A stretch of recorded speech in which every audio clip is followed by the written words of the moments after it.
इज़ा ज़ुल्ज़िलतिल अर्ज़ु ज़िल्ज़ालहा व अख़रजतिल अर्ज़ु अस्क़ालहा व क़ालल इंसानु मा लहा। ज़मीन अपने अंदर के सारे सीने को, सारे ख़ज़ाने को बाहर निकाल देगी। जब ज़मीन में ज़लज़ला पैदा होगा, जब ज़मीन में भूकंप आएगा, वक़ालल इंसानु मा लहा, और इंसान कहेगा इसको ये क्या हो गया है। यौमइज़िन तुहद्दिसु अख़बारा, उस दिन ये ज़मीन अपने अंदर के एक एक चीज़ को बयान करेगी, बोलेगी। ये मत सोचिए कि ज़मीन कैसे बोलेगी, ज़मीन तो बेजान है, ज़मीन तो बेजान है, कैसे बोलेगी। मोबाइल क्या है, जानदार है क्या? मोबाइल बोल रहा है कि नहीं बोल रहा है? रेडियो क्या है, बेजान है कि जानदार? बोल रहा है। टीवी क्या है, जानदार है या बेजान? बेजान, लेकिन बोल रहा है। जब साइंटिस्ट अल्लाह की दी हुई अकल से ऐसी चीज बना सकते हैं कि बेजान चीज को बोलने पर मजबूर कर सकते हैं, तो क्या अल्लाह रब्बुल आलमीन क़यामत के दिन जिसने साइंटिस्ट को अकल दी है, क्या वो इस ज़मीन को बोलने की ताकत नहीं दे सकता है? आज बेजान चीज़ें बोल रही हैं।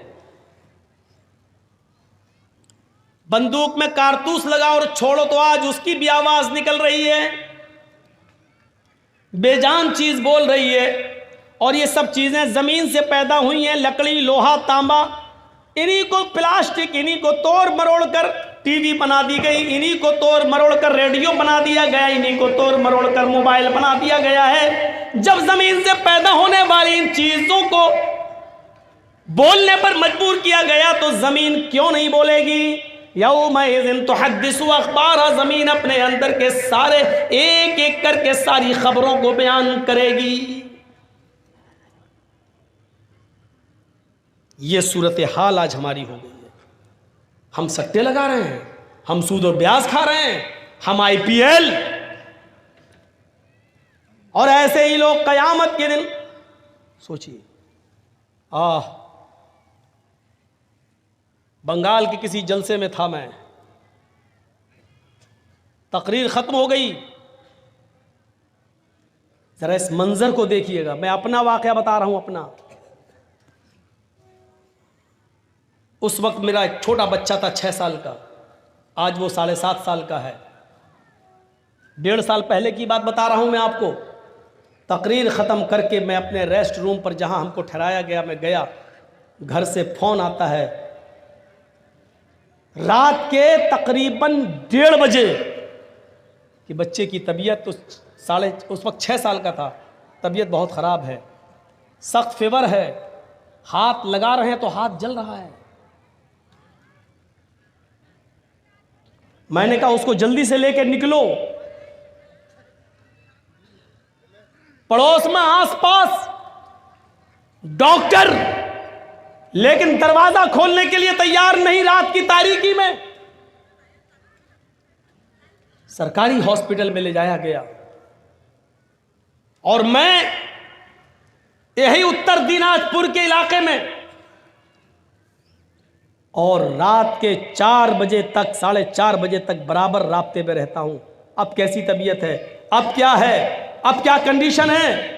और जब पता चला और बच्चे से बात की और उसने कहा अब्बू ठीक है, आराम है, और जब घर से पता चला कि हाँ रिलैक्स, आराम मिल गया है, उस वक्त तक मेरे भाइयों रात की नींद उड़ गई। कोई चीज खाने और पीने का दिल नहीं। ये कंडीशन, कभी आपको भी इस कंडीशन से गुजरना पड़ता होगा। आपका बच्चा अगर रात में पेट के दर्द से कराहने लगे तो आपके रात की नींद उड़ जाती है, और उस वक्त तक आप चैन और सुकून की नींद नहीं सो सकते जब तक कि उस बच्चे के पेट का दर्द बंद ना हो जाए। लोगों ने इस कोरोना काल में अपने बच्चों के दर्द को समझा है। इस बीमारी में उन्होंने अपने और अपने अजीजों को खोया है। वो जानते हैं कि जान की कीमत क्या है। मेरे भाइयों, जरा तसव्वुर करो, एक छोटे से बच्चे की हल्की सी बुखार की खबर, फीवर की खबर आपको आपके रात की नींद उड़ा देती है, और आपके बिस्तर पर कांटे चुभने लगते हैं, नरम और गर्म बिस्तर भी आप छोड़ने पर मजबूर हो जाते हैं। लेकिन उस कयामत के दिन के दर्द को समझने की कोशिश करो। वही औलाद हमारे सामने होगी जिस बच्चे के लिए आज 6 साल की उम्र में हमने रात में बिस्तर छोड़ दिया, उसका हल्का सा फेवर हमें सोने नहीं देता है। लेकिन कयामत का मंजर ये होगा, यौम यफिर्रुल मरउ मिन अखीही व उम्मिही व अबीही व साहिबतिही व बनीही। कयामत के दिन इंसान भाग रहा होगा। यौम यफिर्रुल मरउ मिन अखीही, अपने भाई को देखकर भागेगा, नहीं नहीं उसके सामने नहीं आऊंगा, ये मुझसे एक नेकी न मांग बैठे। यौम यफिर्रुल मरउ मिन अखीही, आदमी अपने भाई को देखकर भागेगा। व उम्मिही व अबीही, अपनी माँ को देखकर भागेगा, अपने बाप को देखकर भागेगा। वो डरेगा मेरी माँ मुझसे ये न कहने लगी कि बेटा दुनिया में मैंने तुझे अपना दूध पिलाया, पाल पोस कर बड़ा किया, आज तू अपनी माँ को एक नेकी नहीं दे सकता है। ये मेरी माँ मुझसे एक नेकी ना मांग बैठे, मेरा बाप मुझसे कहीं एक नेकी ना मांग बैठे। ऐसा ना हो। यौम यफिर्रुल मरउ मिन अखीही व उम्मिही व अबीही व साहिबतिही व बनीही, इंसान अपनी माँ से भागेगा, अपने बाप से भागेगा, व साहिबतिही, और अपनी बीवी से भी भागेगा। वो बीवी जो सुकून का जरिया होती है। इंसान दिन भर का थका हुआ आता है और अपनी बीवी की आगोश में जाता है तो दिन भर की थकान उसकी उतर जाती है और उसको अपनी बीवी से सुकून मिलता है। लेकिन कयामत के दिन अपनी बीवी को भी देखकर उससे भागेगा। वह साहिबतिही, उसको देखकर भागेगा। वह बनीही, और अपनी औलाद को, अपने बेटों को देखकर भागेगा। वो बेटा जिसका हल्का सा फीवर और पेट का दर्द हमारी रातों की नींद उड़ा देता है, लेकिन कयामत के दिन बाप अपने बेटे को देखकर भागेगा, नहीं नहीं नहीं नहीं नहीं, ये तो मुझे मरवा देगा, एक नेकी मांग ली हम कहाँ से देंगे। ज़रा तसव्वुर कीजिए आप, मैंने एक मिसाल जो आपने दी है और आप अपने ऊपर सोच कर और कयास करके ज़रा तसव्वुर करें, कहाँ हैं हम,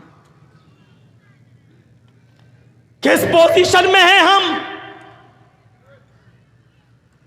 नफ्सा नफ्सी का आलम।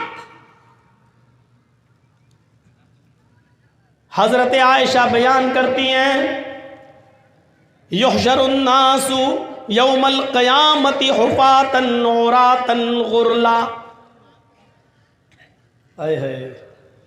इस हदीस को सुनने के बाद सब कुछ हम भूल जाते हैं, सब कुछ। आपके कलिया चक में फिर भी लड़कियां और औरतें कपड़े कुछ ढंग के पहन लेती हैं थोड़े बहुत, लेकिन ज़रा मालदा की तरफ चले जाइए और फिर देख लीजिए ड्रेस 15-20 किलोमीटर की दूरी पर ड्रेस कैसी चेंज होती है। और फिर थोड़ा सा सिल्लीगुड़ी और न्यू जलपाईगुड़ी की तरफ चले जाइए, ड्रेस और बढ़ती जाएगी। कयामत के दिन जब उठेगा आदमी कब्र से तो ड्रेस ही नहीं होगी। लीजिए, युहशरुन नासु यौमल क़यामति हुफ़ातन औरातन गुरला। क़यामत के दिन जब इंसान अपनी कब्रों से उठाए जाएंगे तो इस हाल में उठाए जाएंगे, हुफ़ातन, पैरों में चप्पल नहीं होगी, औरातन, जिस कफन में लपेट कर दफन किए गए थे वो कफन भी उनके ऊपर नहीं होगा, औरातन, पूरे के पूरे नंगे होंगे, बरहना। हुफ़ातन, नंगे पैर होंगे, उरातन, नंगे जिस्म होंगे, उनके जिस्मों पर कपड़ा नहीं होगा। गुरलन, कब्रों से जब उठेंगे तो सब के सब बिना खतने के होंगे। कब्रों से जब उठेंगे तो खतना ख़त्म होगा, बिना खतने। जैसे माँ के पेट से बच्चा पैदा होता है बगैर खतने के, कब्र से लोग ऐसे ही उठेंगे, खतने, बगैर खतने के, उनके खतना नहीं होगा। जब अल्लाह के नबी सल्लल्लाहु अलैहि वसल्लम ये मंजर बयान कर रहे थे तो हज़रत आयशा सिद्दीक़ा कहने लगी, आए अल्लाह के नबी सल्लल्लाहु अलैहि वसल्लम, कब्रों से तो मर्द भी उठेंगे, औरतें भी उठेंगी, इसलिए कि कब्रों में, कब्रिस्तान में मर्द भी दफन होते हैं और औरतें भी। मर्दों का अलग कब्रिस्तान और औरतों का अलग कब्रिस्तान तो नहीं होता है। कब्रें अलग अलग ज़रूर होती हैं लेकिन कब्रिस्तान तो एक ही होता है। जब लोग कब्रों से उठेंगे, मर्द भी होंगे और औरतें भी होंगी। क्या ये सब एक साथ उठेंगे? अन्निसा अर्रिजालु वन्निसाउ जमीअन, ऐ अल्लाह के नबी, क्या मर्द और औरतें एक साथ कब्र से उठेंगी? अल्लाह के नबी फरमाते हैं, हाँ ऐ आयशा, अर्रिजालु वन्निसाउ जमीअन, मर्द भी और औरतें भी दोनों एक साथ उठेंगी, दोनों एक साथ आएंगी, दोनों को एक साथ लाया उठाया जाएगा। हजरत आयशा फरमाती हैं, यंजुरु बाज़ुहुम इला बाज़, ऐ अल्लाह के नबी, क्या मर्द औरतों को भी देखेंगे और औरतें मर्दों को देखेंगी? क्या जब कब्रों से लोग उठेंगे, मर्द भी और औरतें भी, क्या वो दोनों एक दूसरे को देखेंगे? यंजुरु बाज़ुहुम इला बाज़, क्या मर्द औरतों को और औरतें मर्दों को देखेंगी? अल्लाह के नबी फरमाते हैं, हाँ ऐ आयशा, यंजुरु बाज़ुहुम इला बाज़, हाँ मर्द औरतों को और औरतें मर्दों को देख रही होंगी। हजरत आयशा फरमाती हैं, ऐ अल्लाह के नबी, तब तो औरतें मारे शर्म के मर जाएंगी। तब तो औरतें, बहुत स्लो स्पीड में बोल रहा हूं ताकि आपको मैं आपके दिमाग तक घुसा सकूं अपनी बात को, तब तो औरतें मारे शर्म के मर जाएंगी जब मर्द उनकी तरफ नजरें उठाकर देखेंगे। आज तो लड़कियां अच्छे कपड़े पहन कर निकले और कोई लड़का उनको ना देखे तो मर जाती है। हट, इसका मतलब हमारे कपड़े खराब है, हमको देखता ही नहीं है कोई। हजरत आयशा कह रही हैं, तब तो औरतें मारे शर्म के मर जाएंगी जब मर्द उनकी तरफ नजरें उठा के देखेंगे। अल्लाह के नबी फरमाते हैं, अल अम्रु अशद्दु मिन अयहुम्महुम, ऐ आयशा, कोई मर्द किसी औरत पर और कोई औरत किसी मर्द पर शहवत की नजर डाल ही नहीं सकता, सेक्स की नजर नहीं डालेगा, इसलिए कि हर इंसान को अपनी फिक्र होगी, हर आदमी को अपनी अपनी पड़ी होगी। सूरज 1 मील के फासले पर पसीने में इंसान डूबा होगा, कोई टखने के बराबर, कोई पिंडली के बराबर, कोई घुटने के बराबर, कोई रान के बराबर, कोई कमर के बराबर, कोई सीने के बराबर और कोई उसी में डुबकियां मार रहा होगा। ऐसे हालत में कौन देखेगा किसकी तरफ? बुरी नजर से कौन देखेगा?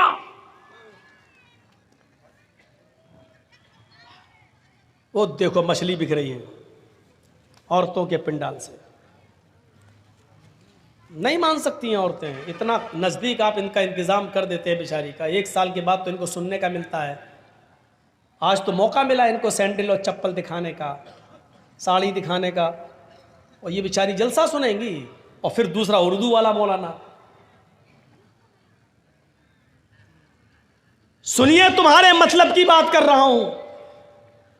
इंसान को किसी अहम चीज से जोड़ दो, इख्तिलाफ खत्म हो जाएगा, या इंसान को किसी खतरनाक चीज से बाखबर कर दो, इख्तिलाफ खत्म हो जाएगा। आज हम मरे मिटे जा रहे हैं एक दूसरे की जान लेने पर। यह एक रूल बता रहा हूं मैं आपको। मसलन किसी सड़क पर कुछ लोग गुत्थम गुत्था कर रहे हैं, लड़ रहे हैं, मारा पीटी, चप्पल अप्पल उठा रहे हैं, और अचानक उनके पास कोई आदमी चला जाए और कहने लगे कि साहब ये मेरे पास 100 गोलियां हैं, 100 कंचे, कंचे समझते हैं ना, 100 गोलियां हैं, 100 कंचे हैं,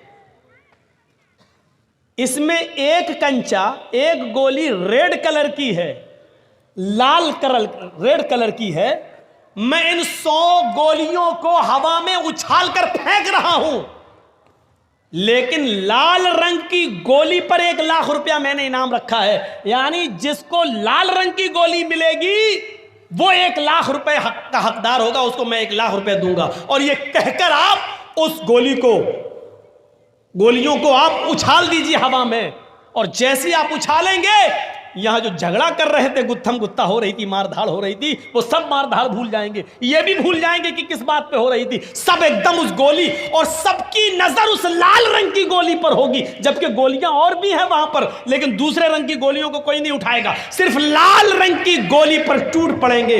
क्योंकि मकसद क्या है? इस पर इनाम है। इस गोली को उठाएंगे तो 1 लाख रुपया मिलेगा। दुनिया में बहुत से जंजालों में हम फंसे हुए हैं। हमारी नजर अगर जन्नत पर लग जाए कि हमें ये काम करेंगे तो जन्नत मिलेगी, अगर उसको जन्नत से जोड़ दिया जाए, जन्नत की नियामतों से, तो इंसान दुनिया में सारी बातें भूलकर, सारे झगड़े खत्म करके उस जन्नत को पाने की फिक्र करने लगेगा। जैसे एक गोली को पाने के लिए वो सारी गोलियां छोड़ देगा, उसी तरीके से जन्नत को पाने के लिए इंसान दुनिया की सारी मोहब्बत को कुर्बान कर देगा, लेकिन जन्नत को पाएगा। मेरे भाइयों, लेकिन उस जन्नत का नक्शा अच्छी तरीके से बताने वाला कोई हो, समझाने वाला कोई हो, माइंड में उतारने वाला कोई हो। आज क्या वजह है कि 100 गोलियां फेंकी जाती हैं और लाल रंग की गोली पर हमारी नजर होती है और गोलियां हम नहीं उठाते हैं? क्यों? क्योंकि लाल गोली पर 1 लाख रुपए का इनाम है। हर आदमी चाहता कि हमें इनाम मिल जाए। फिर क्या बात है कि नमाज पढ़ने पर जन्नत मिल रही है, रोजा रखने पर जन्नत मिल रही है, सूद और ब्याज और लॉटरी को छोड़ना, हराम कमाई को तर्क कर देने पर जन्नत मिल रही है। फिर क्या बात है कि हम उसको लेने के लिए दुनियावी चीजों को छोड़ नहीं पा रहे हैं और जन्नत को हासिल नहीं कर पा रहे हैं? मेरे प्यारे साथियों, वजह क्या?